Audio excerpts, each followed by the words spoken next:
Hey guys, so I'm doing an article discussion, and my article is Sensory Motor and Pain Modulation Brain Abnormalities in Trigeminal Neuralgia, a Paroxysmal Sensory Trigger Neuropathic Pain. And this article is written by several people. We have Danielle DeSouza, Messiah Moyedi, David Chen, Karen Davis, and it was published in 2013.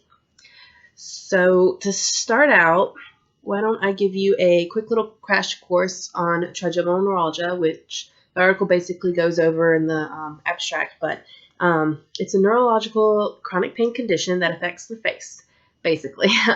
In most cases, such as mine, the pain's unilateral, so it's only on one side. Majority of the patients have it on the right side. Why? I don't know. That'll be interesting to find out. And it can usually affect 1, 2, or even 3 of the main trigeminal branches. So this is in a second, picture I'll show you a photo I took showing you where those for branches one of my are. doctors when I was trying to describe the location of my pain. I could feel it radiating from behind my ear, or my right ear, up towards my temple, and then again from my ears to my nose, and from my ear to my upper teeth, and down to my lower jaw. The trigeminal nerve is the 5th cranial nerve, and it has 3 main branches, as you see here, and they radiate from the sensory root, which is a little bit above behind your ear. So the ophthalmic nerve, the V1, is a sensory nerve that carries sensory information to the central nervous system from the eyes, the skin, and the scalp. And the maxillary nerve, the V2, is also a sensory nerve, and that covers the sinuses and the palate and the nasal cavity. And lastly, you see the mandibular nerve, the V3, which is a sensory branch that also has motor function and covers the lower jaw and the tongue and all that.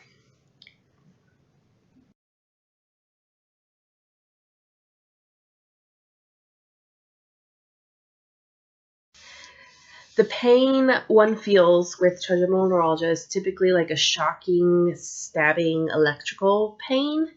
I like to describe it as having like an ice pick in your ear, a black eye, a bunch of cavities, and like 100 bees stinging your face at once. It's pleasant. While the shocks are considered spontaneous, many patients do have triggers. These are kind of sensory stimuluses. In my case, it was like wind, makeup brush, being touched, change in barometric pressure. And these triggers start the spontaneous kind of flare, I guess, would be the best way to describe it. And unlike most chronic pain syndrome, trigeminal neuralgia patients do not experience sensory loss. And while we don't really understand why some people get trigeminal neuralgia and while others do, it's typically thought that the majority of people's causes is a stripping of the myelin sheath, so the protective barrier of the trigeminal nerve. And this is typically due to a compression of a nearby artery. That was what was found in my case. So an artery near the nerve will wrap itself around the nerve and then over time slowly rub the myelin sheath off the nerve. And then, when you got a bare nerve, ouch.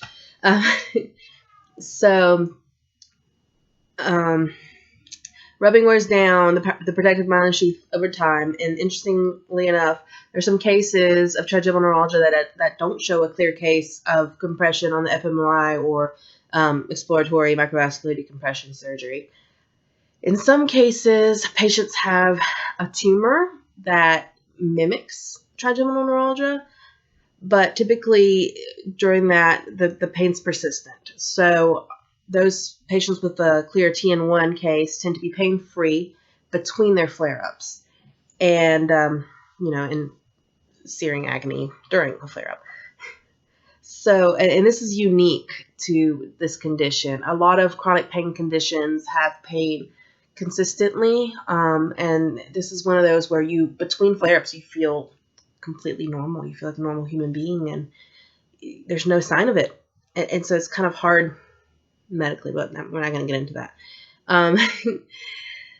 Studies show that some patients with chronic pain other than trigeminal neuralgia usually have gray matter on areas of the brain that are typically associated with pain and emotions and motor functions. And these abnormalities may lead to subpar plasticity. So going back to the fact that trigeminal neuralgia is characterized by pain without sensory loss, this study finds it to be a condition that can help understand how pain affects the brain's central gray matter. And the study hypothesizes that TN patients would have gray matter increase in the brain areas such as the thalamus and the amygdala, and the primary and secondary somatosensory cortex and the prefrontal cortex. And these are areas that are associated with, pain and emotion. So obviously you can't go around and give certain people trigeminal neuralgia and not give other people trigeminal neuralgia and then experiment on them. Kind of unethical. So they ended up having to do like a retrospective style experiment. So they looked at people who already had this condition. And of course, they needed a control, so you need a healthy specimen as well. And so they found 24 patients at the Toronto Western Hospital that met the following qualifications. So these patients had to have TN, had to have an established diagnosis of trigeminal neuralgia between May 2008 and February 2011. These patients also had to have unilateral pain, so just on one side, and they chose them to have it on the right side. Well, I guess they chose patients that had it on the right side, which is more common, like I said. And the pain had to be in at least the maxillary or the mandibular branch. If you remember back the photo I showed, you know where those are. The pain, it had to be a sharp and intense stabbing sensation, and they can't have any evident signs of sensory loss. And they also could not have had any previous surgeries to try and help the trigeminal neuralgia. So they got 24 patients, and then they found a healthy brained patient that was of the same sex and a similar age range to pair. And they decided to look at scans and tests of these people and compare what they found. So each of these 48 people, 24 TN patients and 24 healthy controls, had brain imaging, and this included a 3T-GE Cigna HDX MRI. That's a lot of words, basically an MRI. And each patient had a cortical thickness analysis as well to look at the cortical gray matter in their head. And they created a mask so that only the areas of interest could be analyzed. And those areas, like I mentioned before, were the thalamus, the amygdala, hippocampus, basal ganglia, and the brainstem.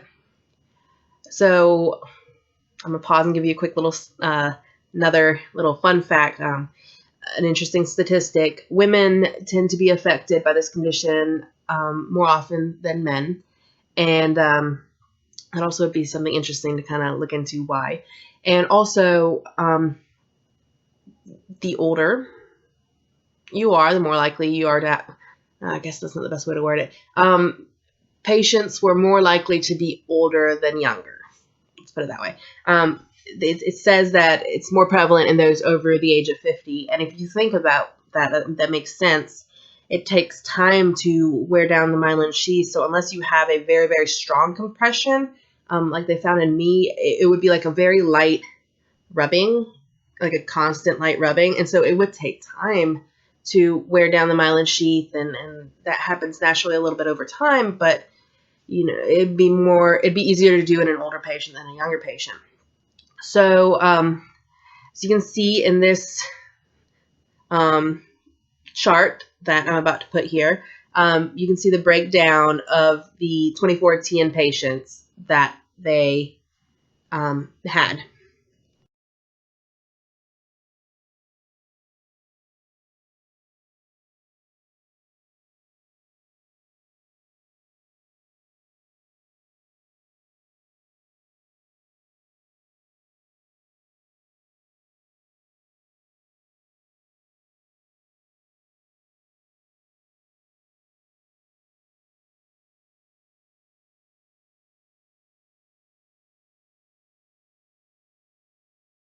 Mentioned that usually they're older patients, but they younger patients do exist. I was 19 at the time of my diagnosis, and there's a kid in my support group who is 7. So it happens. It's rare, but yeah. So you can see from the breakdown that there are 9 men ranging from ages from 24 to 67, and 15 women ranging from age 27 to 68. And this chart also gives us how many years they have had this condition, how many years they've been in pain, and also the age that their pain started. In addition, it tells us what medication they are on, which is probably one of my favorite topics. So you can see that some of them are on gabapentin, some of them are on Tegretol, Trileptal, et cetera, et cetera.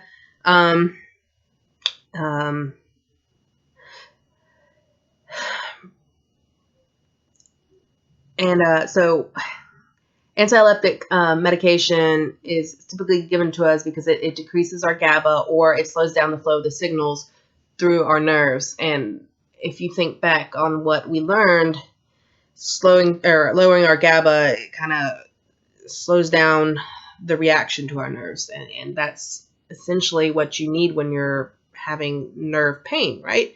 So it makes sense. We're not going to get into that. Moving on. So this chart also shows us the which of the 3 branches the patient experiences pain as well. So what did they find? So the cortical thickness analysis shows that trigeminal neuralgia patients have a 14 to 16% greater thickness within the contralateral side. So these are all right-sided patients, so the contralateral side would be the left side. So they had more thickness in their more cortical thickness in their left side, their frontal pole, in their M1 bilateral. And there was also a 10 to 19% thinner cortical index in the progenual ACC and the ventricle orbital frontal cortex. So we'll kind of talk about that, what that means in a little bit. So what else was found was that that the duration that the TN patients had this pain was not directly significant to the cortical thickness, and it also wasn't significantly related to the abnormal gray areas, like the amount of time they've had TN doesn't really correlate with that. But it does show us that trigeminal neuralgia patients, as they had hypothesized, would have more gray matter in their thalamus, more gray matter in their left side putative face area, so their contralateral side, and the amygdala, the frontal pole, and the basal ganglia. TN patients were also found to have cortical thinning in their orbital frontal cortex, and so these findings have also been discovered in patients with other chronic pain conditions. So the study leaves us raising the question that if it's possible that the central nervous system is responsible for the development and the continuation of patients that have the trigeminal neuralgia pain. Interestingly enough, the study shows us that despite only having patients with unilateral pain, so only on the right side, there was large gray matter in the thalamic regions bilaterally. And the study also notices that TN patients, the malic neurons, had a larger bilateral reception, like the receptive fields, and in comparison to their control group. And they also mentioned a study that found that patients with TN2, so TN2 is like they have a constant dull ache pain instead of our sharp stabbing pain, and they tended to have significantly smaller thalamic neuron receptive fields. So it would be interesting to see if the size of the receptive field has to do with the style of pain you feel. So they leave us with some interesting questions to think about, and I want to leave you with a couple of thought questions that pertain to some of my favorite topics on this subject. So understanding this chronic pain condition of trigeminal neuralgia, what would be some steps? What would be some things you think could be done to help alleviate the pain a patient has, and why do you think those would be successful? Whether it's a surgical option, a medication option, or some sort of natural option. Have at it. Secondly, understanding this chronic pain condition, why would a medicine like gabapentin be a medicine of choice to give a patient with a nerve pain disorder? And lastly, a question that's dear to my heart. So, Tegretol is an anti-seizure medication that's commonly given to TN patients. And on this medication, many patients report to their doctors that they experience a cognitive impairment, memory loss. It just makes you feel zombie-ish, I guess, is how I described it to my doctor. And when I was on it, and when I was on max dose, at one point I actually experienced hallucinations on top of these normal side effects. So why would anticonvulsion medications affect one's memory?